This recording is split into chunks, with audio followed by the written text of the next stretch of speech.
যে মা প্রথম আমাদের গায়ে আবরণ করে দিয়েছিল। শৈশব যখন আমরা পৃথিবীতে ভূমিষ্ঠ হলাম, প্রথম কিন্তু আমার গায়ে জামাটা পরিয়ে দিয়েছিল, আবরণ পরিয়ে দিয়েছিল আমার মা। সেই মাকেই আমরা কিন্তু ধ্বংস করছি, সেই মাকে, সেই মায়ের জাতিকে আমরা হত্যা করছি।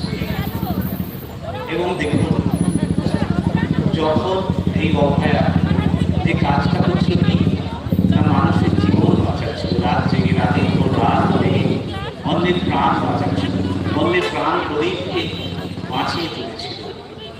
তারপরে যখন তার একটু বিশ্রামের প্রয়োজন হতো, সেই বিশ্রামের সময় তার তার প্রাণ প্রদীপকে, তার জীবনকে নিভিয়ে দেওয়া, জোর করে নিভিয়ে দেওয়া। তাহলে বলুন, সেই সময় যে আরতি, সেই সময় যে যন্ত্রণা, এবং অদ্ভুত ব্যাপার,